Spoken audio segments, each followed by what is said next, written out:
시스티나 성당에서 세교황이 선출되어 세계의 이목을 끌고 있죠. 이곳 천장에 그려진 미켈란젤로의 작품에서 한 주제를 선정해 봤습니다. 시리즈로 소개해드릴 아담의 창조. 그 첫 번째 이야기 아담편입니다. 세계에 흩어진 명화를 찾아 세밀히 그 내용을 살펴보는 유튜브 명화 소개 채널. 내 집은 미술관 지금 시작합니다. 가장 눈에 띄는 사선 구도입니다. 이 사선으로 좌우가 나누어지며 대조와 대비를 담았습니다. 왼쪽 아담은 땅에 있고 창조주 하나님은 하늘에 있습니다. 의상에 관한 대조도 눈에 띄죠? 인류는 태어나면서 성별을 지니고 있지만 하나님은 성별이 없습니다. 그래서 피조물은 누드로 성별을 나타냈고 하나님은 옷을 입어 최대한 성별은 감추었습니다. 그래도 창조주가 남성으로 묘사된 것은 성경에 하나님 아버지로 기록되었기 때문입니다. 다음으로 보실 구성은 포즈의 평행선입니다. 하나님과 아담의 포즈 방향이 같죠? 중세전후 그림에서는 이런 평행선 구성을 자주 볼 수 있습니다. 대표적인 작품이 스페인 마드리드에 있는 하강입니다. 만약에 어머니 마리아나 제자들의 몸이 예수와 같은 포즈라면 그 의미는 대부분 예수님의 삶을 따르겠다는 의지나 약속의 상징입니다. 이 작품 역시 정밀 분석해 설명해 드렸습니다. 미술사 최초로 해석한 도상들이 있으니 꼭 보시기 바랍니다. 제목처럼 예수를 내리는 것이 주제가 아니라 부활을 염두에 둔 신선한 바람의 통풍장치가 핵심 내용으로 해석됩니다.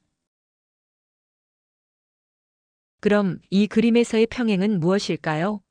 아담의 창조에서 포즈의 평행은 다른 작품에서의 평행과는 그 의미가 다릅니다. 인류는 하나님 형상대로 창조된 피조물이란 의미입니다. 다음 구절을 보시면 왜 그런지를 알 수 있습니다. 하나님이 이르시되 우리의 형상을 따라 우리의 모양대로 우리가 사람을 만들고. 하나님이 자기 형상 곧 하나님의 형상대로 사람을 창조하시되 남자와 여자를 창조하시고. 기록에 우리의 형상을 따라 우리의 모양대로 하나님의 형상대로라는 구절이 보이죠? 아담의 창조가 하나님의 형상대로 창조된 것임을 선포합니다. 그 이후의 모든 인류 역시 마찬가지이니 결국 한 사람 한 사람은 매우 값진 피조물입니다.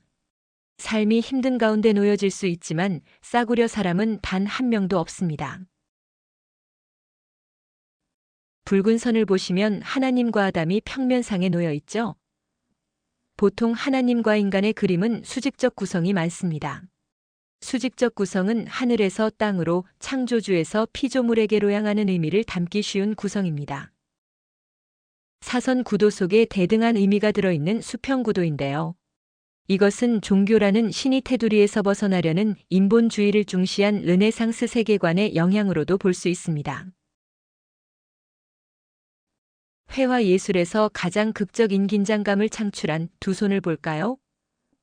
창조주 하나님은 창조를 명령한 분이기에 손가락에 분명하고도 강력한 창조의 명령이 담겨 있습니다. 반면에 아담의 손목과 손가락은 비록 아래로 쳐져 있지만 위치는 조금 위에 있습니다. 이 부분 역시 탈신본주의를 선언한 인본주의적 르네상스 회화 묘사의 영향 같아 보입니다. 시스티나 성당 천장 벽화의 가장 큰 특이점은 해부학에 근거한 인물들의 건강미입니다. 미켈란젤로만의 특별한 화풍입니다. 자신감입니다. 그는 당시 법적으로 금지된 시신해부를 허락받았던 화가였습니다. 이러한 특별한 경험을 바탕으로 그의 작품 모든 곳에는 인물들의 다양한 포즈를 통해 인체의 신비로운 아름다움이 다각도로 기록되어 있습니다. 오늘 소개하는 아담의 창조 역시 마찬가지입니다. 머리부터 발끝까지 뼈와 살로 구성된 인간의 몸을 미학적이며 구조학적으로 표현하기 위해 최대한 전신을 노출한 이 포즈를 취했다고 봅니다. 좌우 대칭이 되도록 팔과 다리를 각각 하나씩 접었고 또 뻗었습니다. 접혔을 때와 뻗었을 때의 근육과 골격이 잘 묘사되었습니다. 아담의 양손 손목을 볼까요? 피렌체에 있는 다윗상이 생각납니다. 그의 많은 작품에서 이같이 손목을 꺾어 긴장감 넘치는 남성 미를 창출했습니다.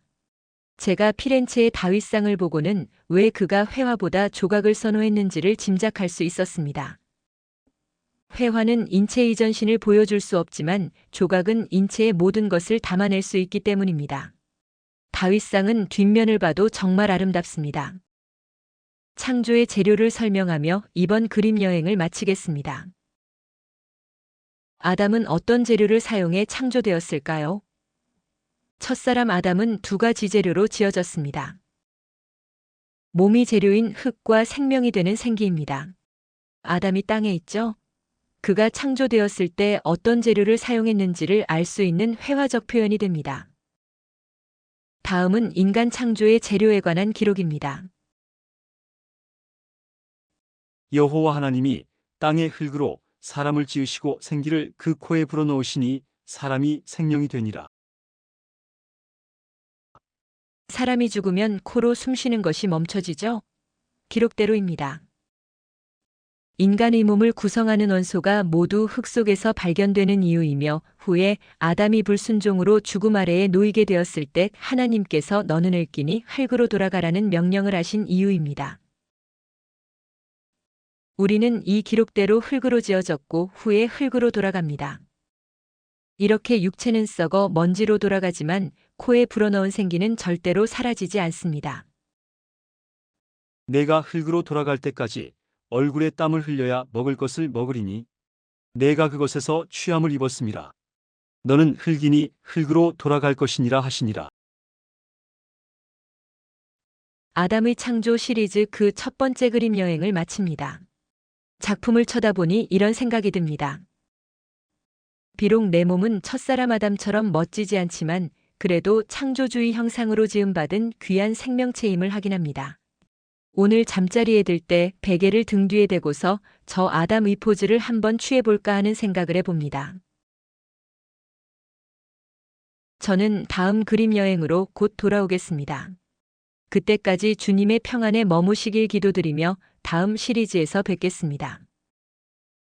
좋아요와 구독, 맞춤 설정 등으로 그림 여행에 동행해 주시고 명화를 감상하는 문화가 널리 전파될 수 있도록 공유를 부탁드립니다. 감사합니다. 세상에 흩어진 명화를 찾아 세밀히 그 내용을 살펴보는 명화 속의 유튜브 채널. 내 집은 미술관 제공이었습니다.